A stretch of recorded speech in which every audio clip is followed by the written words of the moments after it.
உனக்கெதிராய் எழும்பும் ஆயுதம் வாய்த்திராதே என்றதாலே ஸ்தோத்திரம்.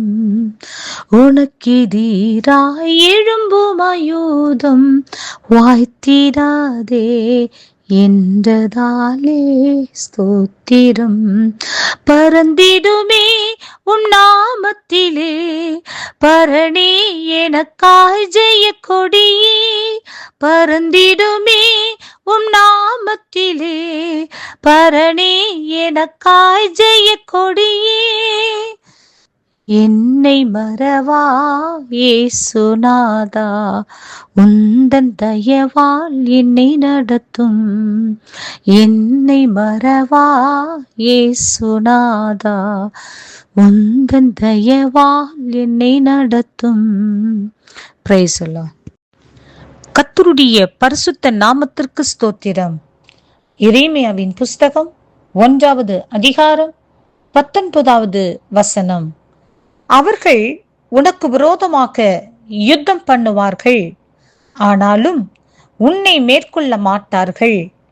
உன்னை இரட்சிக்கும்படிக்கு நான் உன்னுடனே இருக்கிறேன் என்று கர்த்தர் சொல்லுகிறார்.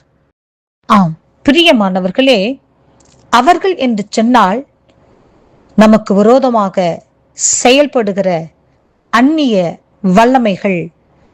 ஆம் பிரியமானவர்களே, நம் குடும்பத்தில் உள்ளவர்கள் மூலமாக கிரியை செய்கிற வல்லமைகள், ஒருவேளை நம் பிள்ளைகள் மூலமாக, கணவன் மூலமாக, மனைவி மூலமாக, நாம் வேலை செய்கிற இடத்தில் உள்ள அதிகாரிகள் மூலமாக, அங்கிருக்கிற நபர்கள் மூலமாக, நாம் படிக்கிற இடத்தில் அங்கிருக்கிற நபர்கள் மூலமாக, நாம் எந்த இடத்தில் எந்த சுற்றுப்புற சூழ்நிலைகள் இருக்கிறோமோ அங்கிருக்கிற நபர்கள் மூலமாக கிரியை செய்கிறதான பொல்லாத வல்லமைகளை தான் கர்த்தர் அவர்கள் என்று சொல்லுகிறார். ஆம் பிரியமானவர்களே, எப்படிப்பட்டதான பொல்லாத வல்லமைகளாக இருந்தாலும் உங்களுக்கு விரோதமாக எழும்பும், ஆனால் அவைகள் ஒன்றும் உங்களை மேற்கொள்ள முடியாது. ஆம், ஆண்டவர் இந்த இடத்தில் உங்களுக்கு விரோதமாக யுத்தங்கள் எழும்பும், யுத்தம் பண்ணுகிறவர்கள் எழும்புவார்கள், உங்களுக்கு விரோதமாக கிரியை செய்கிற ஆவிகள் எழும்பும் என்று இந்த இடத்தில் கூறப்பட்டிருக்கிறது.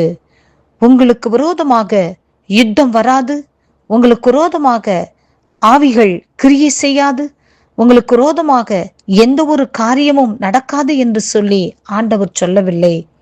உங்களுக்கு விரோதமாக யுத்தம் நடக்கும், உங்களுக்கு விரோதமாக சத்துருவானவன் எழும்புவான். ஆனால் உங்களுக்கு விரோதமாக எந்த வல்லமைகள் யார் மூலம் எழும்பினாலும் அவைகள் எல்லாவற்றையும் கர்த்தர் முறியடிக்கும்படியாய், உங்களை மேற்கொள்ளாதபடிக்கு உங்களை பாதுகாக்கும்படியாய் உங்களோடு கூட கர்த்தர் எப்பொழுதும் இருக்கிறேன் என்று வாக்கு கொடுக்கின்றார். சகலவற்றையும் நீங்கள் ஜெயித்து ஜெயமெடுத்து நிற்பீர்கள் என்று கர்த்தர் வாக்கு கொடுக்கின்றார்.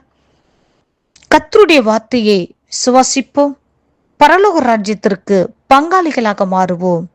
கர்த்தர் இந்த வார்த்தையை ஆசீர்வதிப்பாராக. ஆமேன்.